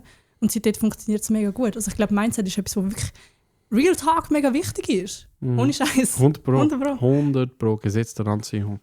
Darum. Eben, das ist wieder zurück zu dem Thema, dass du den Job bei Gadget bekommen hast. Genau das gleiche Prinzip. Ja, einfach mal machen, weißt du, wie ich meine. Okay. Karte ziehen? Karte ziehen. So ein Magier. Kannst du so Kartentricks? Ich habe mal ein paar können, aber es ist lang her. Erzähl uns von deinem grössten Setback und wie du dort weitergemacht hast. Also wo ein Rückschlag. Ja, geile Frage. Let's go. Ich glaube, das war actually dort, wo ich halt wollte künden. Ich habe auch lange nicht gewusst, was will ich machen und bin halt einfach in das Loch hineingelaufen, wo ich nicht gewusst habe, was wie wo. Und es war dann schon auch so, dass mein Umfeld so gesagt hat, du kannst einfach künden und nichts machen. Und ich war so, irgendwann kommt das, irgendwann kommt der Job, den ich will machen, lasst mich. Ich will das suchen, so in dem Sinn. Und ich habe gewusst, ich will in eine neue Richtung gehen. Und es ist mega schwierig, überhaupt in eine neue Richtung hineinzukommen, wenn du das nicht gelernt hast und nicht studiert hast. Ich habe keine Erfahrung gehabt. Ich habe fucking Fachfrage gemacht und will in die Medienbranche. So. Und dann habe ich mich beworben bei Praktikumsstellen. Migro Praktikum, Content Marketing, Sony Music Praktikum. Hat nicht funktioniert, wirklich. 2 oder 3 Monate lang. Ja. Ich habe dann einfach gefunden, hey, ich kündige trotzdem. Und bin in das Loch hineingelaufen und es hat funktioniert. So. Also du hast quasi vorher schon gesucht, ja. Es hat noch nicht geklappt und du hast gesagt, weißt du was, fuck it all in. Ja. Oh, das ist sehr inspirierend. Das ist crazy. Und ich glaube, es hat auch so müssen kommen, weil ich glaube nicht, dass ein Mikrojob cooler war als ein Gadget. Wenn ich dir zulasse, habe ich das Gefühl, kein Job ist cooler als bei Gadget, sage ich dir ehrlich langsam so. Aber ja. Ich werde nicht zahlt für das. Ich will nicht zahlt für das, aber da und dem Link. Nein. Okay, crazy. Ja, finde ich schön gesagt. Ja, das ist cool. Voll. Aber auch mein Umfeld hat dann eigentlich so gesagt, ja, es kann ja nicht sein und blablabla. Oder ich muss auch sagen, dass auch jetzt noch, wenn ich Social Media mache, gerade wenn man mich sieht, öffentlich, auf anderen Kanälen, also nicht unbedingt eben auf meinem, ich möchte die Leute auch ein bisschen mehr mitnehmen auf meinem, aber vor allem auf anderen, kommt auch Feedback von älteren Leuten, die sagen, hör auf mit dem. Immer noch. Und ich bin so, okay, hör auf mit was? Hör auf mit Social Media. Also ja, aber warte, du machst das für eine Firma. Ja, ich weiss, aber sie verstehen das nicht. Zum Beispiel, also ich liebe meinen Papa über alles, aber auch er ist so jemand, der sagt, hey, Social Media komisch, verstehe ich nicht, warum macht man das, warum schaut man das? Und ich habe ihm auch Weihnachten gesagt, so, yo, also er ist so, hey, also es ist so ein komisches Prinzip und solange Leute das schauen, funktioniert es ja, aber es ist einfach mega komisch. Ich schaue ihn so, hey, du schaust auch Mediashopping, also ich weiss nicht, ob das jetzt besser ist oder nicht. Und langsam mittlerweile versteht er es so. Er hat sogar mich auch gefragt für seine Firma, ob ich etwas zusammenschneiden und so. Ja. Aber anscheinend ist mein Papi sein Nachbar auf ihn zu und hat so gesagt, so, ja, ich soll doch aufhören mit dem. Das ist mega komisch. Ich weiß nicht warum. Lasst mich doch machen, was ich will machen. Guys, sie macht es nicht einfach so selber. Sie ist angestellt in einem Job, wo sie für das angestellt hat. Es ist ein Job so. Es ist for real ein Job. Ich weiß nicht, also eben, ich habe das Gefühl, ältere Leute verstehen es immer noch nicht so. Die Leute sind immer skeptisch, bis sie sehen, es funktioniert. Und dann ist plötzlich so, du könntest mir mal zeigen, wie das geht. So in die Richtung. Ja. Oder? Darum, am Anfang ist alles... Ich habe letztens ein mega schönes Video gesehen, der hat das so erklärt. Wenn du anfängst mit etwas, so Content zum Beispiel, Dann begibst du dich auf die Reise vom Cringe Mountain. Das ist Peak. der Cringe Mountain. Und das ist wirklich so ein Berg, wo er sagt, du musst zuerst den Berg raufkrassen. Und alle sagen dir, das ist scheiße. Und oben der Peak of Cringeness. Wirklich. Und sobald du den überwunden hast, geht es wieder runter. Da ist weniger cringe. Und plötzlich alle Leute so, hey, cool, ich habe schon immer an dich geglaubt. Ich habe gewusst, du schaffst es. So. Also mega inspirierend. Es ist wirklich genau das. Ja. Also die im Spital haben auch einmal blöd geschaut. So, hast du wieder ein TikTok gepostet? So, ja. Hast du wieder ein TikTok gepostet? Ja, Karin. Hannelore, hä? Gottverdammt sicher. Ja, hat sie eine Art. Und weißt du was? Du bist immer noch in der Pflege. Nein, kommt nur Spass. Kein Hate an Pflege. Wirklich. Wir haben ganz viele Zuhörer aus der Pflege. Und ohne die Pflege würde ganz viel nicht funktionieren. Und ich wahrscheinlich auch nicht. Mit meiner kaputten Achillessehne bin ich, weißt du, wie dependent an dieser Pflege. 3 Jahre lang, 3 Tage lang so als Bett gebunden, so, Hilfe. So. Ja, Pflege ist so wichtig. Es ich ist habe so Respekt. Wichtig. Mega, same. Ich habe letztens ein Video gemacht, der BH, kennst du? BH Cheran. Ja. Der hat ein YouTube-Video gemacht, wo er in einem, jetzt muss ich überlegen, dass ich richtig sage, in einem Alterspflegezentrum ist aushelfen. Oh.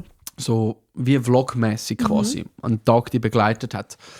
Und hey, es war so eindrücklich gewesen, und ich habe dort das Video geschaut, ich kann mir so sagen, ich habe so Respekt vor Pflege und I could never ever do it, weil ich wäre zu emotionally attached mit den Personen, die ich zu tun habe dort. Weißt du, was ich meine? Ich verstehe das mega. Und darum richtig crazy. Das war nur ein Witz gewesen, um ein bisschen... Ja, Rage Bait. Ein bisschen Tannenlore, ein bisschen... Ja. Nein, eben Pflege ist wirklich super, super wichtig. Und ich habe auch mega gemerkt, dass auch, also die Bubble, wo du dich halt begibst, also du hast so viel Wissen über Krankheiten und was kann passieren und Risiken, dass auch ich mir im Alltag ultra viele Gedanken gemacht habe. Ich bin froh, dass ich das Video nicht mehr muss. Ich bin in einer komplett anderen, also ich lebe auch in einer Bubble. Ich muss sagen, meine Welt ist schön und so das, was außen passiert, bekomme ich nicht mehr so mit, muss ich sagen. Checkst du das?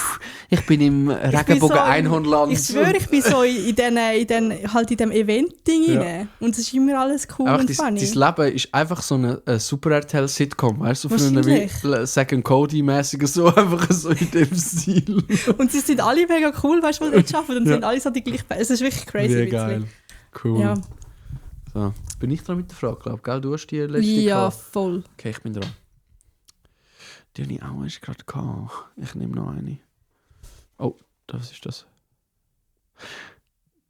Was ist der grösste, nicht physische Schmerz, den du je gehabt hast? Also psychisch, so oder mental?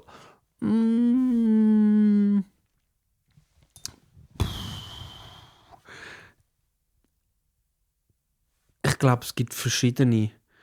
Aber einer war so wirklich so ein bisschen.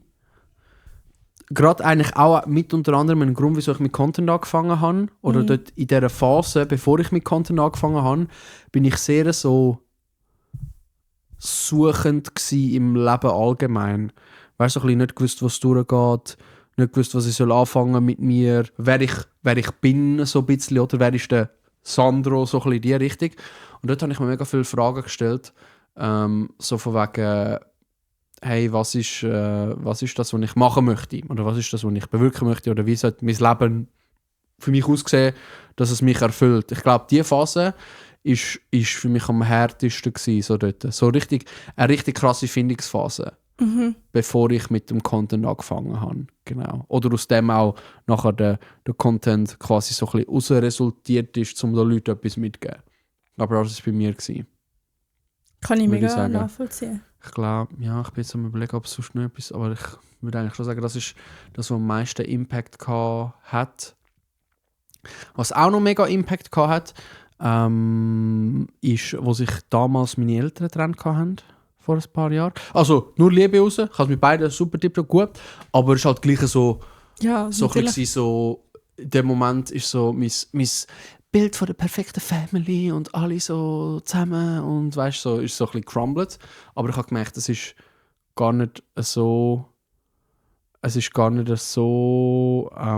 soll ich sagen, schlecht, wie man im Moment denkt, weil für die Parteien es eigentlich besser ist, weißt du, was ich meine? Mega. Und wenn man das so anschauen kann, dann ist das eigentlich voll schön. Also, ja. Genau. Ich würde sagen, das sind so ein bisschen die Situationen, wo wir auch am meisten, oder wo ich am meisten daraus gelernt habe dann?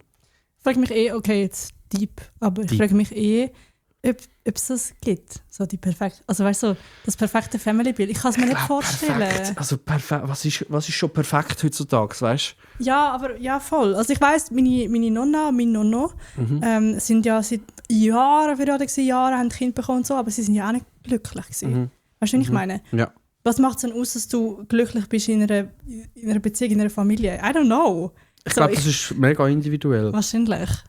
Und in unserer heutigen Zeit hast du so viele verschiedene Ansichten. Also da gibt es Leute, die das Altmodische wollen, da gibt es Leute, die gar nicht in die Richtung wollen, da gibt es Leute, die etwas Offenes wollen, da gibt es Leute, die gar niemand wollen, die allein sein wollen, da gibt es Leute, die zusammen sein wollen, mit Kind, ohne Kind. Also ich glaube, da gibt es Leute, die wollen einfach 7 Katzen haben, es gibt irgendwie...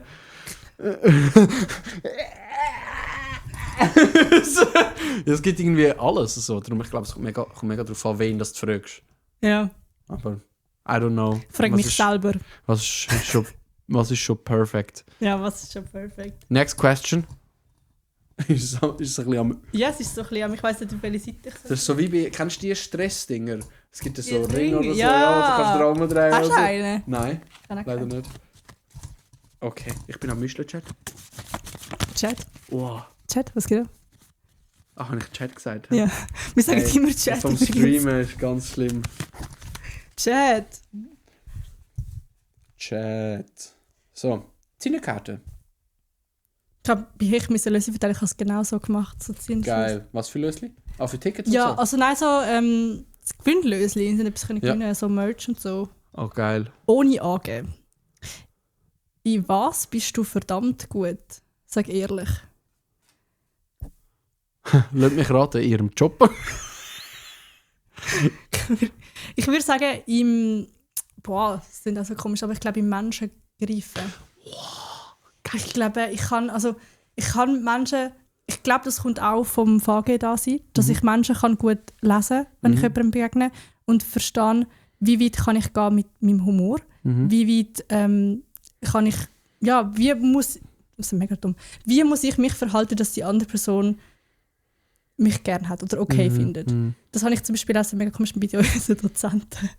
Wenn er so quasi ein Video von mir muss abnehmen muss und ich weiss ungefähr, wie streng er ist, weiss ich auch, wie ich auf die Kritikpunkte muss eingehen muss, damit er mich versteht. Also ich glaube, ich kann einfach gut herausfinden, wie Menschen ticken oder wie ich mich muss in welcher Situation verhalten, wie gerade die Gefühlslage ist von der Person gegenüber. Und ich glaube, das ist einfach auch vom Spital so, dass ich wie weiss, hey, muss ich jetzt da emotionaler angehen, weil der Person geht das nach, oder muss ich da jetzt mehr Humor reinbringen, wie es ihm wichtiger ist, sich gerade gut zu fühlen. Ich glaube, in dem bin ich gut. So Menschen-Einfühlungsvermögen und Situationen lesen. Ich glaube, ja. Du hast noch gesagt, wie du dich verhalten musst, dass Menschen dich gerne haben. Tust du dich form oder anders verhalten, dass Leute dich gerne haben? Oder? Hey, nicht unbedingt so in dem Sinn, sondern ich weiss, wie, wenn ich jetzt meinen Dozent jetzt mega fest angehe und sage, hey, nein, what the fuck, ich sehe das überhaupt anders, ich muss das so und so, ich finde, du hast keine Ahnung, weiss ich einfach, dass das wie nicht gut ankommt. Ich weiss, wie ich, obviously, ich weiss, wie ich muss reagieren. Also ich glaube einfach, es geht um Situation lesen, so in dem Sinn. Okay. Ja, cool. Mehr das, habe ich gemeint. Ja. Checken. Ja, ich würde auch sagen, das ist etwas, wo ich relativ gut bin, so Situationen lesen und Menschen lesen. Kennst du das, wenn du, vielleicht kennst du das Gefühl, wenn du um Personen herum bist oder einfach so in Situationen bist und du merkst, einfach irgendetwas stimmt, irgendetwas ist off, irgendetwas stimmt nicht, du hast zwar gut mit der Person, aber du merkst irgendwie, it's fishy, so weißt du, was ich meine? Mega, kennst du das? Ja, das kenne ich auch. Und das fühle ich jetzt gerade, nein, ich mache noch Spaß. Chill, ich mache noch Spaß. Es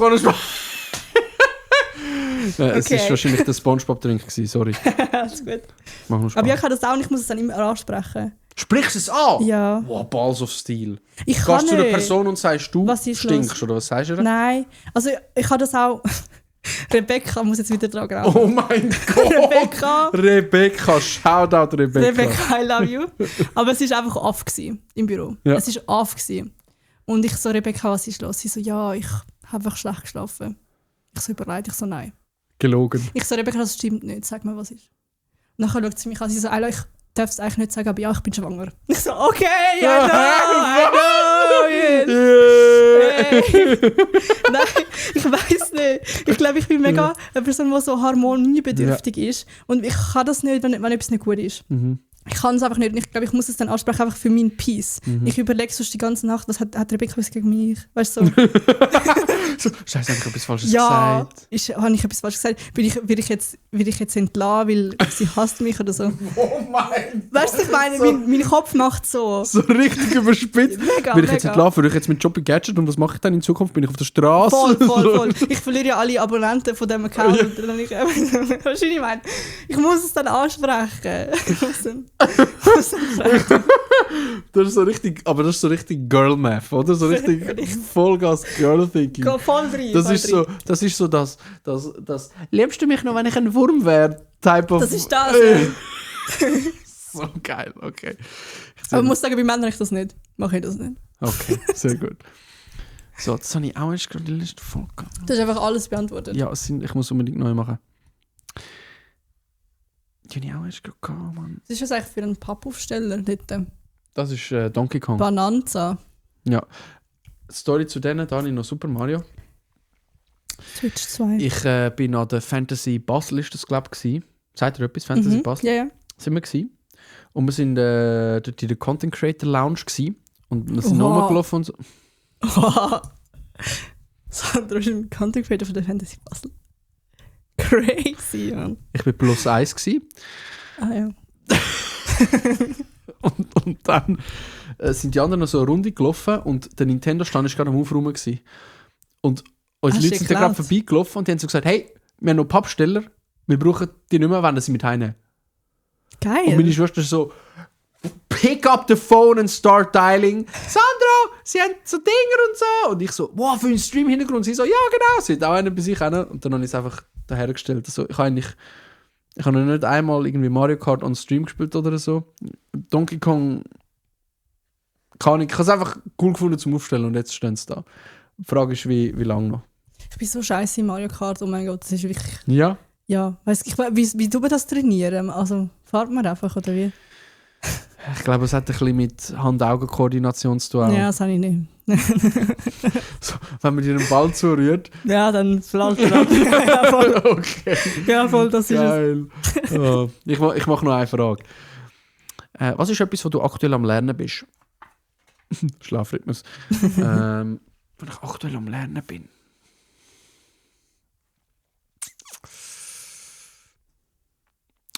Aber es geht wirklich in die Richtung, die ich vorher so ein bisschen gesagt habe, für das, was nicht läuft.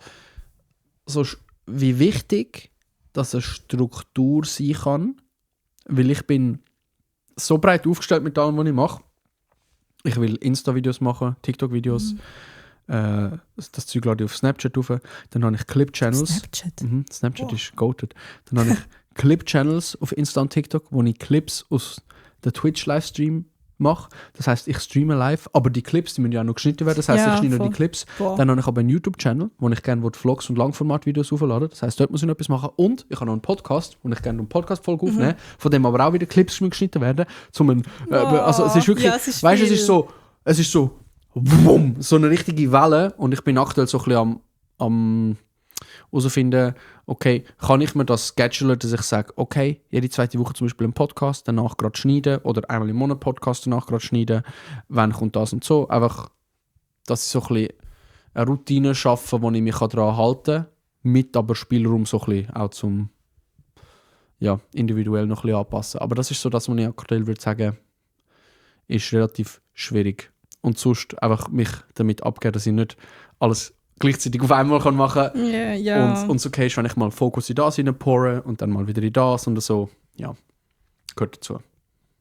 Mega gut. Das ist so das, würde ich sagen. Es ist schon ein Hustle. Also du musst auch mal schauen. Ja, es ist... mental. Ja, aber eben, ich liebe es ja. Verstehst. Das ist das. Ich liebe es, oder? Und darum, es ist für mich nicht crazy anstrengend. Yeah. Weißt du, was ich meine? Es ist nur so, wie vorgehen, ein bisschen. Weil ich will gleichzeitig ja möglichst effizient vorgehen und möglichst viel Zeit sparen in dem Sinn. Und das ist manchmal noch so ein bisschen... Also ich glaube, ich könnte ganz, ganz viele Prozesse könnte ich optimieren aktuell. Und das bin ich auch so ein bisschen am herausfinden, wie sie das am geschicktesten machen und wie sie das am einfachsten machen kann. Ja. Ich meine, ich sitze da und habe so Bock jetzt auf Streaming. Ich finde es so geil. Einmal nächste Woche einfach Nächste Woche. Pizza die Hause. Ja, stell dir vor. Let's go. Ich stelle einen über Neujahr. Yo, Chat, was geht? Chat, was geht ab? Yo. Wie hast du eigentlich angefangen mit Twitch? Also weißt du, es ist ja nicht so, so ein Thing. Also ich weiß nicht, also stell dir vor, ich mache jetzt meinen ersten Stream auf Twitch. Ich bin so eine Girl, die mega nicht gerne auf Insta postet, muss ich sagen. Also ich poste Stories mega gerne, aber also und Beiträge so ein bisschen. Aber ich traue mich nicht zum Reels posten. Ich weiß nicht wieso. Es ist eine Hemmung da. Ich würde es auf TikTok posten, ja, aber auf Insta nicht. Ich weiß nicht warum. Und wenn ich halt einen Stream jetzt machen auf Twitch, ich hätte wahrscheinlich 0 Zuschauer, aber vielleicht wäre das okay, weil ich zuerst muss Clips schneiden und auf TikTok aufladen. Ja, also, also, wie fängst du an? Twitch an sich, ich bin kein Profi, aber ich kann einfach von meinen Erfahrungen erzählen, die ich bis jetzt gemacht habe. Twitch an sich zum Follower finde ich sehr schwierig. Ausser du wirst graded und Communities clashen so aufeinander und sehen, hey, du bist cool und so. Es läuft eigentlich sehr, sehr, sehr viel über Clips. Also Leute sehen deine Clips, sehen, okay, das ist ein lustiger Moment, gehen wir mal das Twitch von dieser Person abchecken, zum Beispiel. Oder Dual-Streaming, dass du gleichzeitig auf Twitch und auf TikTok streamst, zum Beispiel, oder?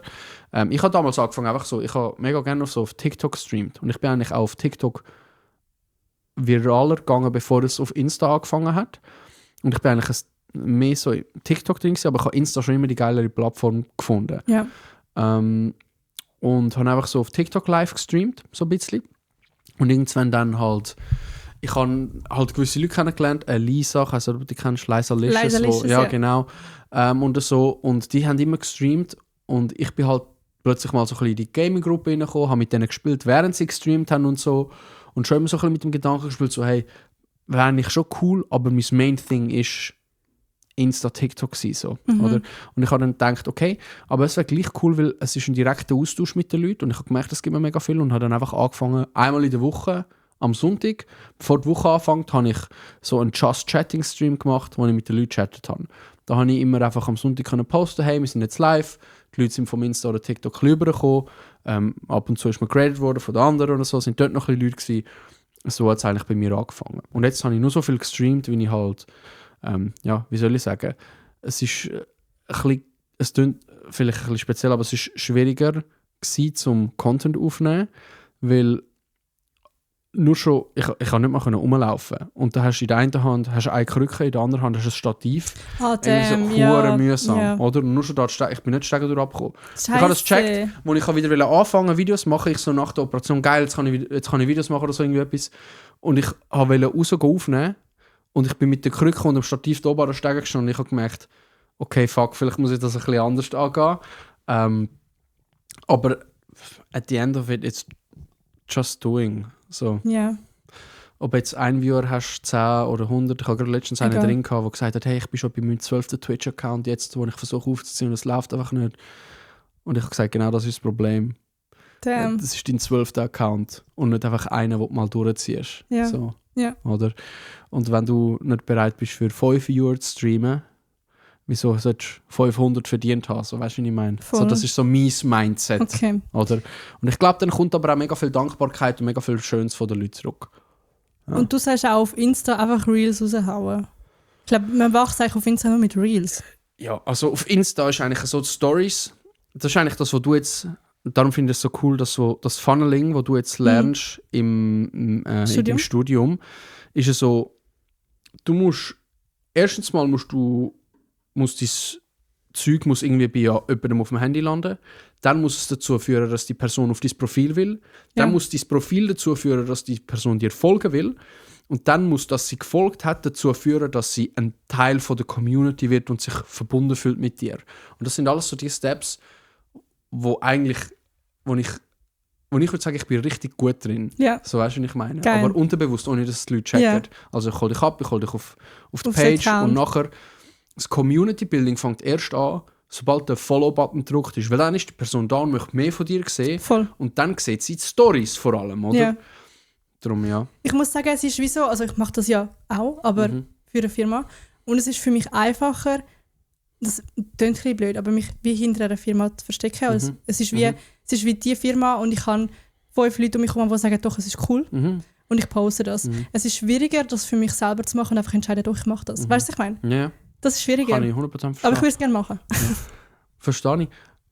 Ist ja voll okay. Das Spannende ist, ich habe auch hinter einer Firma angefangen damals. Ja? Ja. Wirklich? Bei der Firma, die ich vorgeschafft habe, habe ich so ein bisschen Social Media dafür gemacht und bin an Livestreams für die gemacht auf TikTok. Ohne Darum haben am Scheiß? Anfang mich 1-2 Leute erkannt aus diesen Livestreams. Warte, ist das Nasending? Ja, gewesen? genau. Mit dem, wow, das ist Genau. mal erzählt. Das ist jetzt auch 1,5 Jahre her, oder 2 Jahre her. Ja. Also, krass. Ja. Darum, vielleicht kommt es irgendwann, vielleicht nicht. Das Ding ist aber dort auch einfach zu machen, weil im Endeffekt muss es ja dir Spass machen. Voll. Und eben, Haters hast du jetzt auch, wirst du auch immer haben, oder? Weißt du? Shoutout Also an nein, ich sage das jetzt Papi. nur, ja genau, darum sage ich das so. Also dort bin ich wirklich gesegnet, muss ich sagen. Ich habe sehr wenig Leute, die negatives Zeug bei mir hinterlassen. Aber ich glaube, es hat auch damit zu tun, was willst du bei dem Content, den ich mache, haten so irgendwie. Weißt Ja, das habe ich auf Social Media auch nicht. Also auf Gadget gar nicht, zum Glück. Das ist geil, das ist toll. Das ist sehr cool. Okay. Wenn wir noch eine Abschlussfrage machen? Ja, nehmen wir noch eine. Wollen wir beide beantworten? Ja. Nicht die. Oh, die ist super. Oh. Die hat, auch wenn man die erst kann, ich finde die einfach super zum Abschluss. Ayla. Ja. Was braucht es aktuell jetzt, damit du persönlich auf dein eigenes nächste Level kommst? Wie in World of Warcraft, das nächste Level. Noch ein paar XP farmen. Das paar XP. Warum Maps dort? Gaming-PC. Gaming-PC Real. Hey, ich glaube, was es braucht, jetzt gerade im Moment, Erholung. Ich bin krank geworden, das, was ich ihm erzählt habe.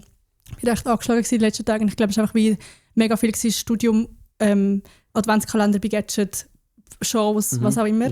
Ich glaube, jetzt gerade ist es wie so ein bisschen runterfahren und dann ins neue Jahr richtig wieder reinstarten. Auf das freue ich mich mega. Und sonst aufs nächste Level kommen, ich glaube, also meine letzten 2 Jahre sind so geil gewesen. Ich liebe sie und ich hoffe auch, dass das Jahr, also es wird wieder mega, mega toll, auf jeden Fall. Ich glaube, ich möchte wieder dranbleiben, so strukturiert bleiben und einfach wie die Motivation, die ich jetzt habe, behalten und die Kraft, die ich habe, behalten, dass ich wie weiss, hey, ich will das Interview machen, ich mache die Anfrage, ich mache die Frage, ich mache das und das und das. Es braucht viel Energie, dass ich die Energie kann behalten. Und vielleicht das Nächste, was ich echt will angehen, ist vielleicht Streaming. Ich finde Streaming einfach crazy, geil. Ja. Ich finde es einfach auch geil. Sehe ich mich. Ich kann mal auch DJ werden, aber ich glaube, das lämmer. Der DJ Ayla on the track. Mein Chef hat gesagt, er will mich DJ Styler nennen. Styler! DJ Styler. Aber das so geschrieben, Ayla! Ja, Styler. Da Geil. gibt es Zalando noch irgendwo drin. Das machen wir nicht. Aber vielleicht ist es echt Styler of das, the Week. dass ich mich getraue, auch auf meinem privaten Insta quasi Sachen zu posten und dort das zu machen, was ich will machen. Also Fix. in dem Sinn. Cool. Was ist es bei dir?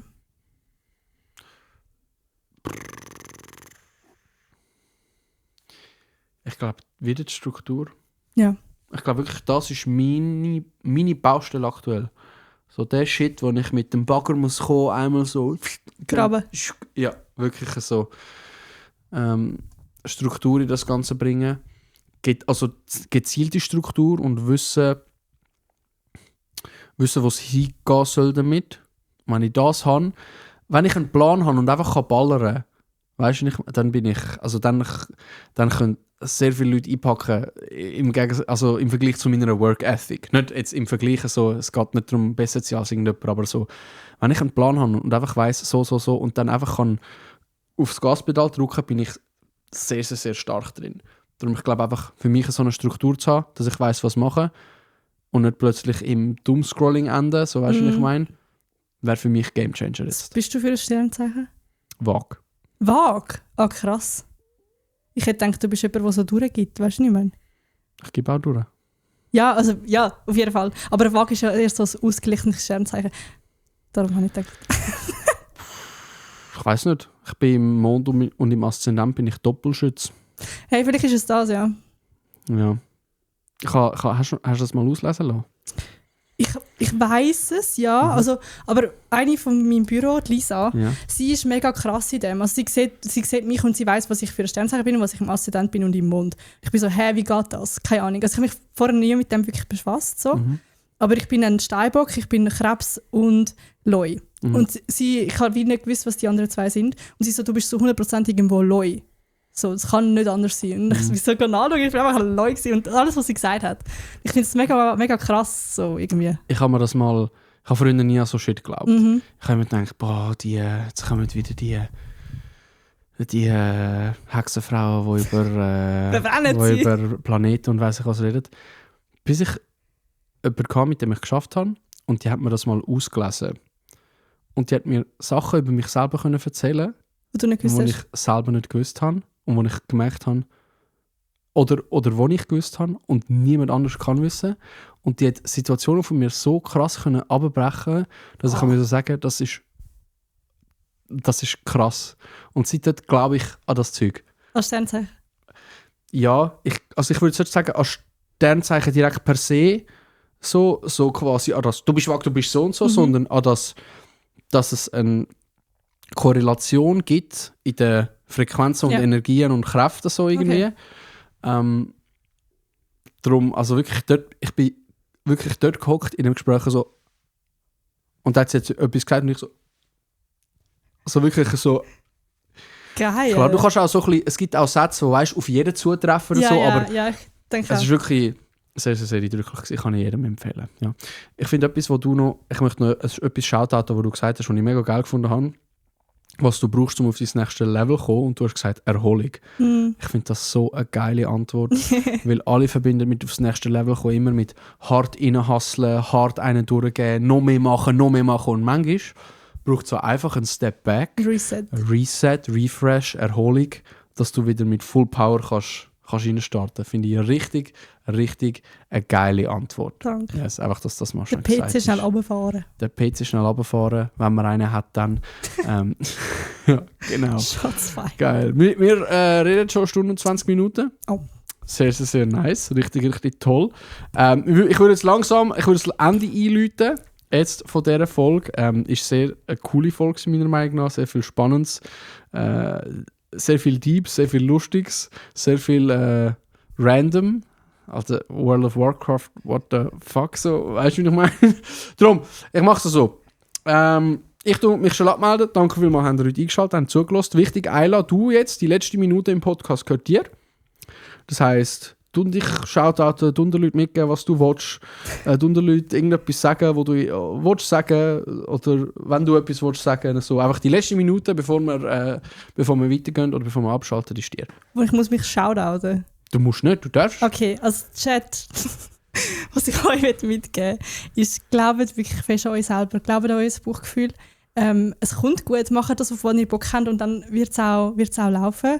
Ihr dürft gerne vorbeischauen, wenn ihr das wollt, bei mir, Haus Ayla. Ihr dürft auch gerne bei Gadget vorbeischauen. Ist kein Muss, das ist da kein Werbepodcast, ich erzähle nur von meinen Erfahrungen. Und ich wünsche euch nur das Beste für das neue Jahr. Oh mein Gott, es ist schon wieder ein Jahr vorbei, geniessen die Zeit. Das ist eigentlich alles, was ich will sagen. Big Love, nur Liebe. Big Love, nur Liebe. Bis dann, nachher, was ist Alter. Love you, Bro. Tschüss.